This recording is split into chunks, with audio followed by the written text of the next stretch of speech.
لم يزده إلا ذلا ومن تزوج امرأة لحسنها لم يزده إلا دناءة ومن تزوج امرأة أو يزوجها ليغض بصره أو يصل رحمه ويحفظ فرجه بارك الله فيها وبارك لها فيه أو كما قال رسول الله صلی اللہ علیہ وسلم۔ عزیزان محترم، بزرگوں اور دوستوں، عزیز ساتھیوں، ہمارے محترم اور بزرگ رشتے میں بھی، عمر میں بھی اور مقام میں بھی جناب ڈاکٹر شکیل اولائی صاحب، انہوں نے اس انداز میں موضوع پہلے سے ہی دیا اور اس وقت بھی باضابطہ پابند بنایا، تو بہرحال میں تو کیونکہ وہ میرے چچا ہیں اور میں ان کا چھوٹا بھتیجا ہوں، لہذا میرے لیے تو ان کا حق ہے کہ وہ لیکن ایسا لگا کہ جیسے وہ ایگزامینیشن ہال میں سوالیہ پرچہ دے رہے ہوں کہ اس کا جواب دیا جائے، تو اوروں کے لیے تو بہرحال غیر مناسب تھا، لیکن میں ان کے گھر کا ایک بچہ ہوں، لہذا مجھے خوشی ہے کہ مجھ پر انہوں نے اعتماد کیا ہے۔ وقت بڑا تنگ رہ گیا ہے، تقریباً 2 مہینہ پہلے ہمارے شکیل چچا نے مجھ سے مشورہ کیا اور اس پروگرام کے بارے میں کہا اور بتایا، اور مجھے خوشی ہوئی اور میں نے جو ناقص مشورہ ہو سکتا تھا میں نے انہیں دیا، لیکن یہاں پر آنے کے بعد آج مجھے اس بات کا بڑا صدمہ ہے اور بڑا افسوس ہے ہمارے اپنے معاشرے اور اپنے سماج کے لوگوں پر کہ جس جذبے اور جس شوق سے انہوں نے یہ مجلس بلائی تھی، اس کی ناقدری کھلے طور پر ہمارے لوگوں نے کی ہے۔ تقریباً سینکڑوں لوگوں کو انہوں نے اس کا باضابطہ الگ سے پروگرام کا پرچہ چھاپ کر اور کارڈ میں ڈال کر انہوں نے بھیجا، اور پھر انفرادی طور پر ٹیلی فونک ذریعے سے بھی انہوں نے سب کو اطلاع دی، اور پھر اتنا بڑا محلہ ماشاءاللہ مسلمانوں کا، لیکن اس کے باوجود آبادی اور تعداد دیکھ کر ایسا لگا کہ جیسے ہماری امت بالکل بے نیاز ہو چکی ہے، اور اس کو کسی طرح کی دین کی اور دینی تعلیم کی اور علماء کی اور قرآن و حدیث کی باتوں کی قطعاً کوئی ضرورت نہیں ہے۔ یہ ہمارے عمل سے ظاہر ہوتا ہے۔ بہرحال وقت چونکہ بہت تنگ ہو گیا، ہم سب کا ارادہ یہی تھا کہ 10 بجے سے پروگرام شروع ہوتا تو حضرت مولانا الیاس صاحب مجدد اللہ کی کچھ تفصیل سے بھی گفتگو ہوتی ہے، اور میرے دل میں بھی کچھ باتیں تھیں جو میں کھل کر واضح کرنا چاہتا تھا اور رکھنا چاہتا تھا، لیکن وقت کا پابند ہو چکا ہوں اس وقت میں، اور اس کی وجہ سے مجبوری ہے۔ بہرحال بھائی ہم لوگ اصل میں جلسے میں تقریر کرنے والے لوگ ہیں، 20 منٹ میں تو گاڑی جو ہے پک اپ میں آتی ہے اور اس کے بعد پھر آگے بڑھتی، 20 منٹ تو تمہید کرتے ہیں ہم لوگ۔ بہرحال اللہ کچھ حق بات کہنے اور ہم سب کو سننے اور سب کو عمل کرنے کی توفیق نصیب کرے۔ میرے عزیزوں، میرے دوستوں، میرے بزرگوں، چونکہ نکاح اور شادی جو آج کے ماحول کی شادیات ہیں اور جو نکاح کے جو طور و طریقے ہیں، میں اس پر کھل کر یہ بات کہنا چاہتا ہوں کہ شروع سے لے کر آخر تک جس وقت سے رشتے کے انتخاب کے سلسلے میں کارروائی شروع ہوتی ہے اور جب تک نکاح اور رخصتی وغیرہ یہ سارے امور انجام دیے جاتے ہیں، ان تمام چیزوں میں صرف ایک چیز ایسی باقی رہ گئی ہے جو اسلامی ہے، اور باقی ساری کی ساری چیزیں غیر اسلامی ہیں، اور وہ صرف ایک نکاح ہے جس میں کسی قاضی کسی عالم کی ضرورت آج لوگ محسوس کر رہے ہیں، شاید آگے وہ بھی نہ محسوس کریں، اس لیے کہ جو حالات اور جو ماحول دیکھنے میں آ رہا ہے اس حساب سے ایسا لگتا ہے کہ وہ وقت بہت جلد آئے گا، اور ایسا بہت جگہوں میں ہو رہا ہے کہ خود لوگ ایک ایگریمنٹ پیپر تیار کریں گے اور جا کر کورٹ میں جج کے سامنے وکیل کے ذریعے سے وہ ایک ایگریمنٹ بنے گا اور نکاح ہو جائے گا، شادی ہو جائے گی، کسی عالم کی بھی کوئی ضرورت نہیں پڑے گی۔ اس کے علاوہ جتنی چیزیں ہیں شروع سے لے کر آخر تک وہ ساری کی ساری غیر اسلامی ہیں، ان پر کہاں کہاں روشنی ڈالی جائے، کن کن باتوں پر وضاحت کی جائے، اس کے لیے ایک لمبا وقت درکار ہوتا ہے۔ بات شروع ہوئی یہاں سے کہ شادیات میں جو تحفے تحائف دیے جاتے ہیں، جو سلامی دی جاتی ہے، ہمارے یہاں اس کا نام ہے سلامی، اور پھر ہماری عورتوں سے ہم نے سنا ہے کہ یہ ہستہ قرضہ، کہ یہ ہستا ہوا قرضہ ہے کہ اس نے دیا ہے لہذا ہمیں دینا ہے۔ میرے عزیزوں، میں بڑی ذمہ داری کے ساتھ، ایک بڑے عالم دین بیٹھے ہیں، میں سمجھتا ہوں کہ میں ان کے شاگرد جیسا ہوں، میں بڑی ذمہ داری سے یہ بات کہہ رہا ہوں، اور آپ اس کی تحقیق میں جائیں سننے کے بعد اور اس کو سمجھیں کہ یہ جو سلامی دینے کا مزاج ہے اور رواج ہے، یہ غیر اسلامی ہونا اور رواج ہونا اور رسم ہونا یہ تو اپنی جگہ پر، لیکن اگر آپ اس کو ربا اور سود کی تفصیل اور اس کے اس میں اگر آپ جائیں کہ اللہ تعالیٰ نے جو سود کو حرام کیا ہے اور سود کی جو علتیں ہیں اور سود کی جو وجوہات ہیں کہ جس کی بنا پر سود حرام ہے، یہ سلامی جو دی جاتی ہے، علماء نے لکھا ہے کہ اس کے اندر بھی سود اور انٹرسٹ کی شکل پیدا ہوتی ہے۔ آپ کہیں گے کیسے؟ یہ تو ہم تحفہ کے طور پر دیتے ہیں،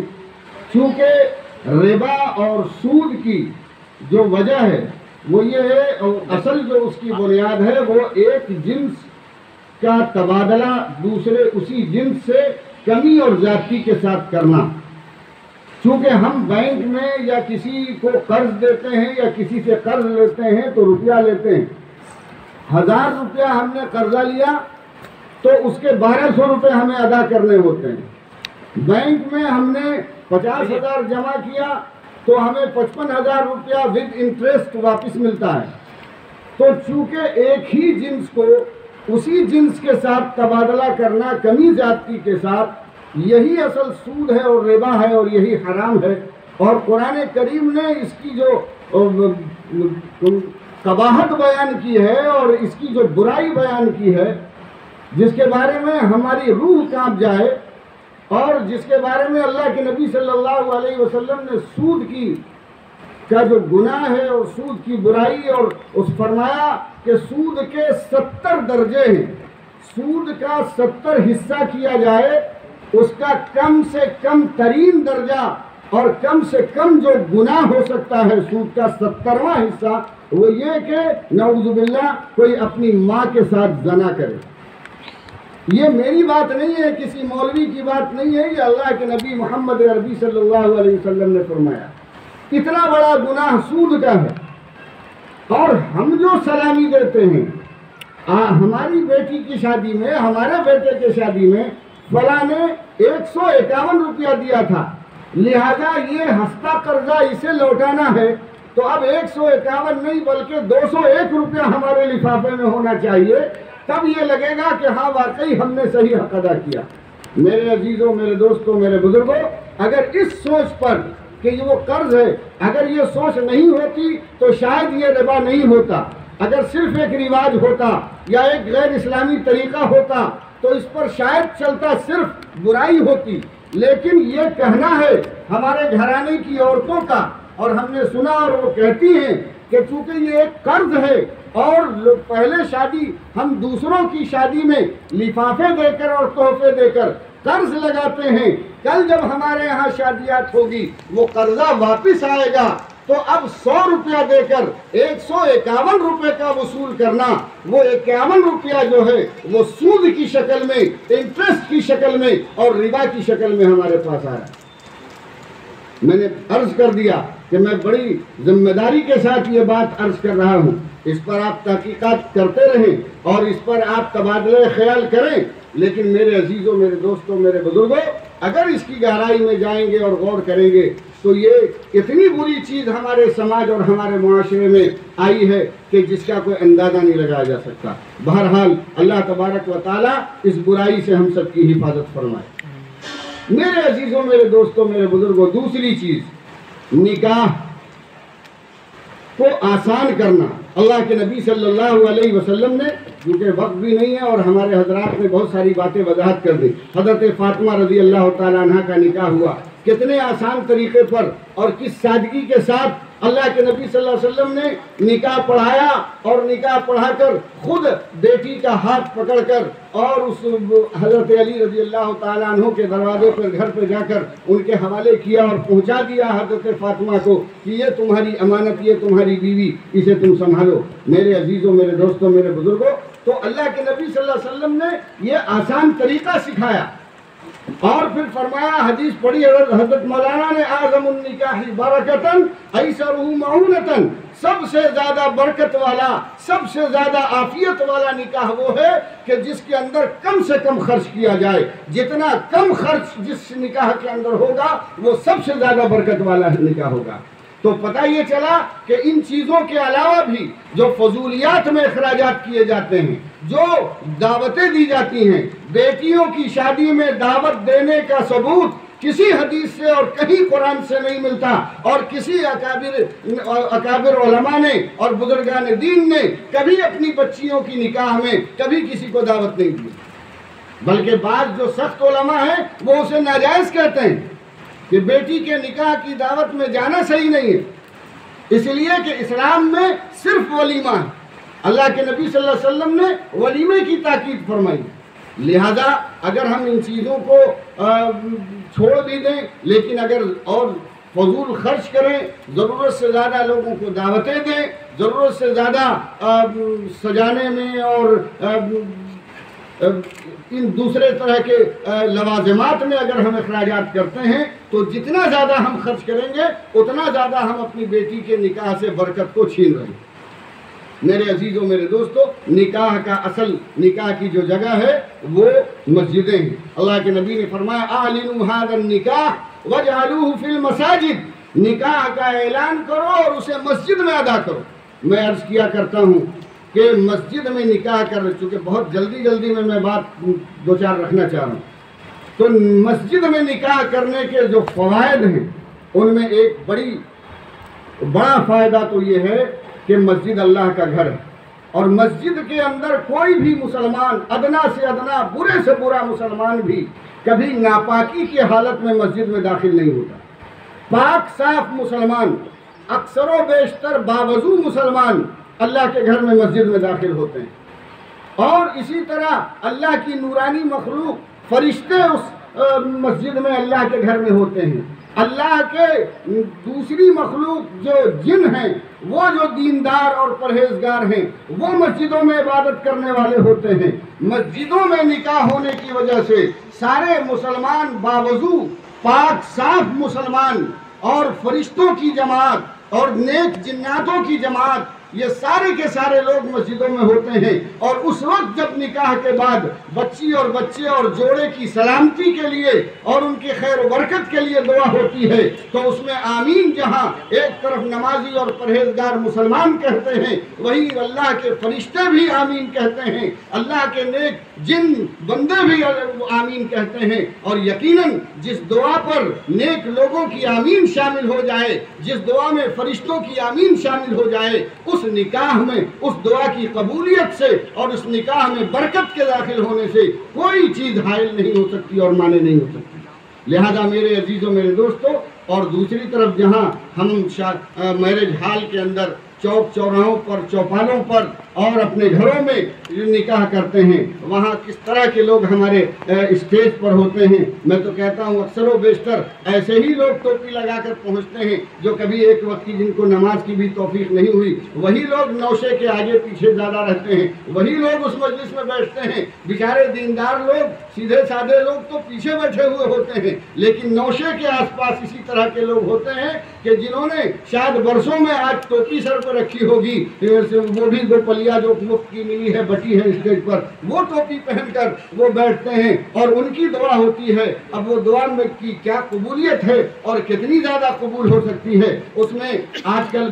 ہمارے یہاں کا ماحول کا پتہ نہیں، لیکن عمومی طور پر بارات میں شراب کا پینا اور باراتیوں کو شراب کا استعمال کرنا عمومی چیز سمجھی جاتی ہے اور سمجھی جاتی تھی، اور اے بارات میں اس طرح کے اوباش لوگ، کھڑے ہو کر پیشاب کرنے والے، ناپاک رہنے والے، منہ سے تاڑی اور شراب کی بو آنے والے لوگ، ایسے لوگ نکاح میں شریک ہیں اور وہاں پر دعا ہو رہی ہے۔ میرے عزیزوں، میرے دوستو، ایسے نکاح میں کیا برکت ہو سکتی ہے؟ اس لیے ان تمام برائیوں سے حفاظت کے لیے اللہ کے نبی نے نکاح کو محفوظ رکھتے ہوئے نکاح کے اندر خیر و برکت داخل کرنے کے لیے جو جگہ بتائی وہ اللہ کا گھر، مسجد بتائی۔ اس لیے میرے عزیزوں میرے دوستوں نکاح مسجدوں میں کرنے کا رواج عام کیا جائے۔ دوسری چیز ایک چیز سمجھ لیا جائے کہ اللہ کے نبی صلی اللہ علیہ وسلم کی حدیث ہے، کیونکہ یہ نکاح مسجدوں میں نکاح کا ہونا تقریباً کل عدم ہو چکا ہے۔ ہم سمجھتے ہیں 99% تو تقریباً نہیں ہوتا، ایک آدھ فیصد شاید۔ اور ہمارے دیہاتوں میں اطراف میں رہتا ہوں، وہاں تو میں پوچھتا ہوں لوگوں سے کہ پوری زندگی میں کبھی تمہارے گاؤں میں کہ مسجد میں کبھی کوئی نکاح ہوا؟ تو وہ کہتے نہیں ہوا۔ شہروں میں شاید ہوتا ہو کبھی کبھی، لیکن وہ بھی 1%، باقی سب کے سب میرج ہال کے اندر ہوتا ہے۔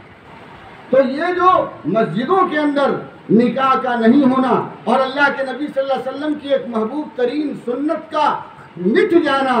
اور فساد کے نظر ہو جانا،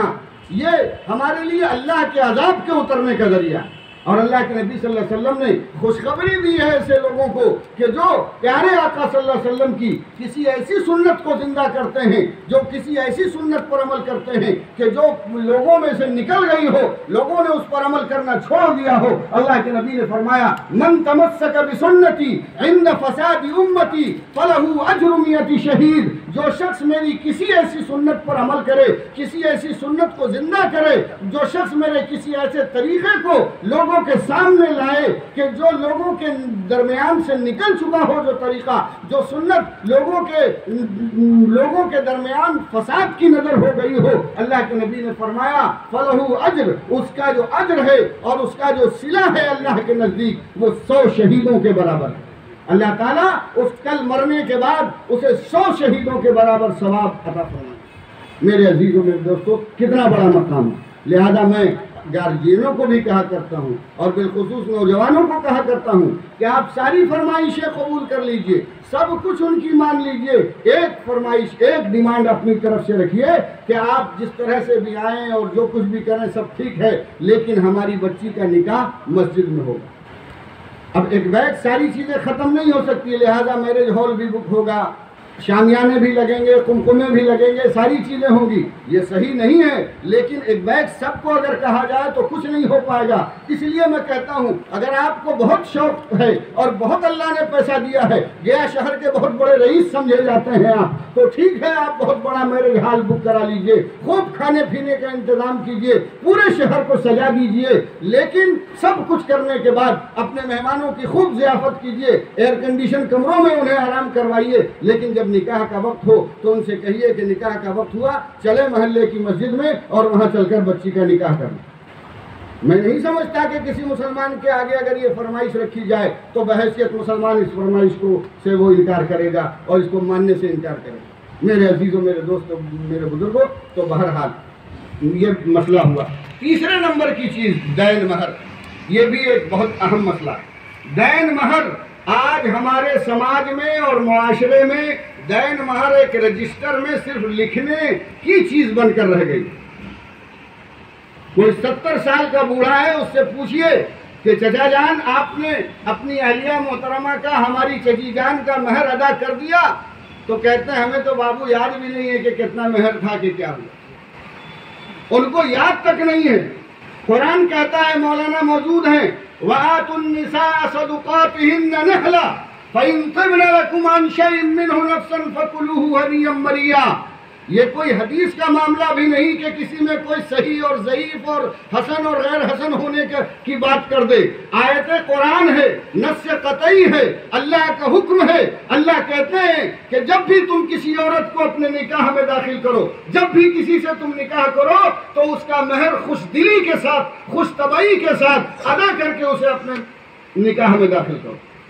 میرے عزیزوں قربان جائیں اللہ کے نبی صلی اللہ علیہ وسلم کی محبت پر اور آپ کی امت کی خیر خواہی پر کہ یہ تو ایک اصول، اللہ کا حکم تو بظاہر یہی کہتا ہے کہ بغیر مہر کے نکاح منعقد نہیں ہونا چاہیے، نکاح ہونا ہی نہیں چاہیے۔ بغیر ادائیگی مہر کے کہ شوہر کو یہ حق نہیں پہنچتا کہ وہ اپنی بیوی کا گھونگھٹ اٹھا کر اس کے چہرے کو دیکھ سکے، لیکن سرکار دو عالم صلی اللہ علیہ وسلم نے صرف اس بنیاد پر کہ تاکہ بے حیائی کا خاتمہ ہو، زنا پر قدغن لگے اور برائی لوگوں میں نہ پھیلے، لہذا اگر ایک طرف لڑکی ہے ایک طرف لڑکا ہے، مناسب رشتہ مل گیا ہے، نکاح کرنے کے حالات موجود ہیں اور لڑکے کے پاس مہر دینے کی صلاحیت نہیں ہے، اس وقت وہ فوری طور پر مہر ادا نہیں کر سکتا، تو اس کے لیے یہ سہولت دی گئی تھی کہ اگر رشتہ مل جائے، مناسب رشتہ موجود ہو، نکاح کے حالات سازگار ہوں، لیکن صرف مہر کی ادائیگی کے لیے رقم نہ ہو، تو اسے یہ اجازت دی گئی ہے کہ اس نیت کے ساتھ کہ وہ پہلی فرصت میں جیسے ہی اس کے پاس انتظام ہوگا وہ اپنی بیوی کا مہر ادا کرے گا، اس نیت سے وہ اپنی بیوی سے مل سکتا ہے، اس کا گھونگھٹ اٹھا سکتا ہے، اس کے ساتھ اپنا رشتہ قائم کر سکتا ہے۔ لیکن یہ سوچ کر کے بس لکھ دیا 51,000 21,000 اور 11,000 اور پلٹ کر دوبارہ کبھی یاد بھی نہیں کیا کہ ہاں مہر کتنا تھا اور دینا تھا کہ نہیں دینا تھا۔ اگر اس کی گہرائی میں آپ جائیں گے، بعض علماء نے یہاں تک لکھا ہے کہ اگر ہمارے ہاں بہت جگہوں میں ایسا ہوا کہ لڑکی والوں نے ڈیمانڈ کیا کہ 1,51,000 ہونا چاہیے، لڑکے والوں نے کہا نہیں اتنا نہیں، صرف 51,000، ہوتے ہوتے بات بڑھی تو تیسرے نے کہا کہ ارے لکھوا دو 1,51,000 نہیں 5,51,000 دینا کس کو ہے لکھنے دو۔ تو حقیقت یہی ہے کہ لوگ اس وجہ سے بھی لکھ دیتے ہیں کہ دینا لینا کہاں۔ دوسرے یہ کہ ہمارے یہاں عام طور پر یہ سمجھا جاتا ہے اور عورتوں میں خاص طور پر یہ بات مشہور ہے اور یہ بات سمجھی جاتی ہے کہ مہر وہ ادا کرتا ہے کہ جب اس کو طلاق دینے کی نیت ہوتی ہے، نعوذ باللہ۔ یہ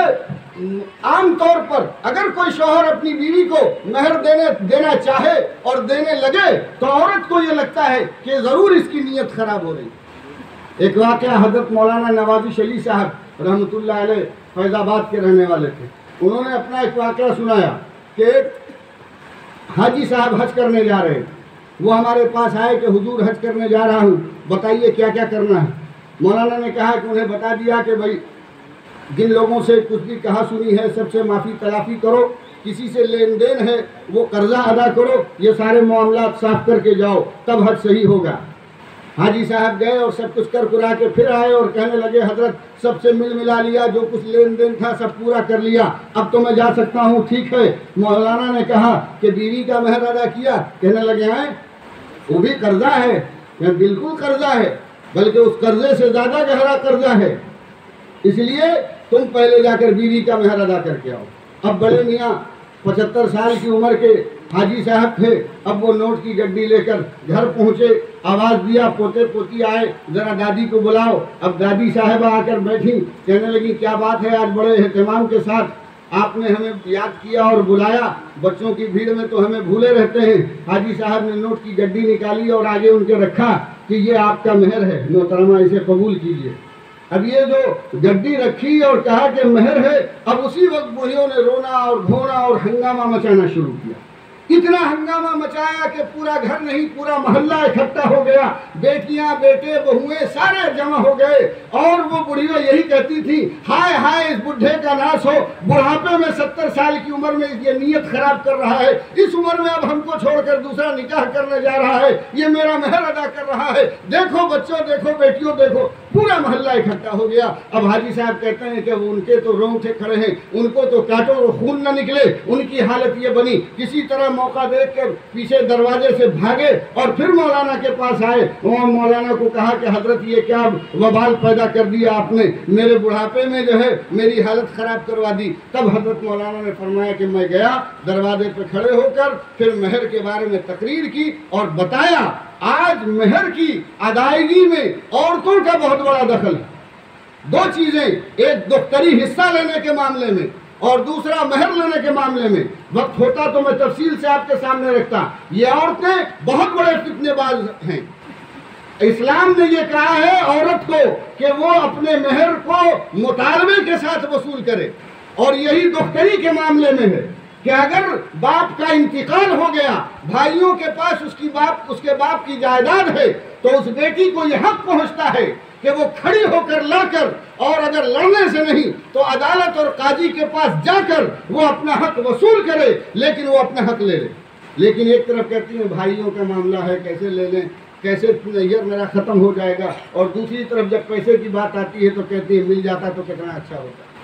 یا تو دل سے معاف کر دو، اس کا چرچا بھی نہ کرو، اس کا تذکرہ بھی نہ کرو، کھل کر کہہ دو کہ ہم نے تم کو معاف کیا، مہر شوہر کو کہہ دے کہ معاف کر دیا، دختری بھائیوں کو کہہ دے کہ معاف کر دیا، تب تو ٹھیک ہے۔ لیکن آدھا ادھر ادھر دو رنگی چال کہ ادھر چاہتے ہیں مل بھی جائے مال، اور اس کے بعد ادھر جو ہے بھائیوں کے سامنے کہنا بھی نہیں چاہتی، شوہر سے بات بھی نہیں کرنا چاہتی، یہ غلط ہے، یہ منافقت ہے، اور عورتوں کا بہت بڑا دخل ہے۔ وہ خود اپنے حقوق کو تلف کرنے اور اپنے حقوق کو مارنے کے خود مجرم ہیں، جنہوں نے یہ ماحول پیدا کر کے رکھا ہے۔ میرے عزیزوں، میرے دوستوں، میرے بزرگوں، لہذا خواتین کو بھی یہ جاننا چاہیے کہ مہر کوئی خدا نہ خواستہ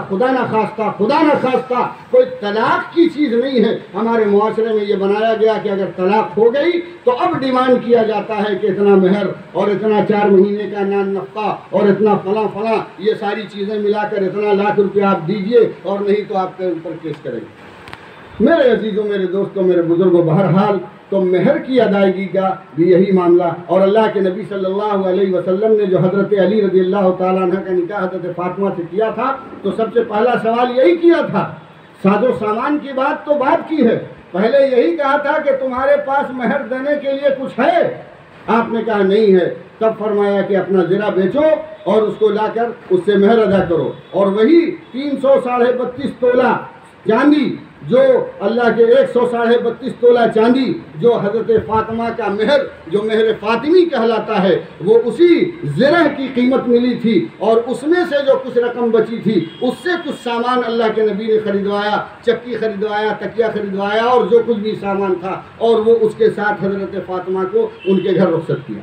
تو میرے عزیزوں، میرے دوستوں، میرے بزرگوں، بہرحال عرض یہی کرنا ہے کہ ہم نکاح کو آسان کریں۔ آسان کتنا آسان؟ صحابہ کا نکاح، 2 ساتھی، 2 صحابی چلے جا رہے ہیں، راستے میں گزر رہے ہیں، ایک صحابی نے کہا کہ یار دیکھو اس گھر میں ایک لڑکی ہے، اس سے ہم نکاح کرنا چاہتے ہیں، ان صاحب کی بیٹی سے، تم ذرا جا کر میرا پیغام پہنچا دو۔ دوسرے ساتھی دروازے پر کھڑے ہیں سڑک پر، اور اپنے ساتھی کو بھیجا کہ جاؤ ان صاحب سے ہمارے رشتے کا پیغام دو، ہمارے نکاح کے لیے پیغام دو۔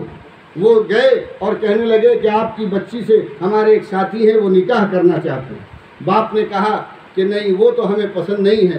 اگر آپ چاہیں تو آپ سے ہم اپنی بچی کا نکاح کر دیں۔ اور وہ ساتھی انتظار میں کھڑے ہیں کہ میرے صحابی ساتھی گئے ہیں میرا رشتے کا پیغام لے کر،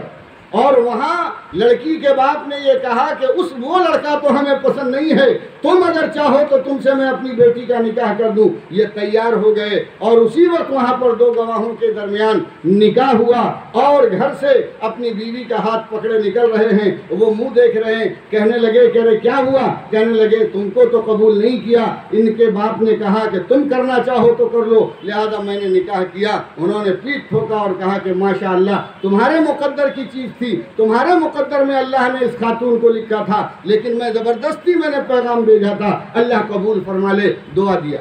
میرے عزیزوں، کیا آسان نکاح! آج ہم جیسے دوست ہوتے، اگر ہم چچا بھتیجا کہیں جا رہے ہوتے اور چچا نے بھتیجے کو بھیجا ہوتا یا بھتیجے نے چچا کو پیغام کے لیے بھیجا ہوتا، اور اگر وہ خود نکاح کر کے آ جاتا تو کہتے کہ کتنا بڑا غدار،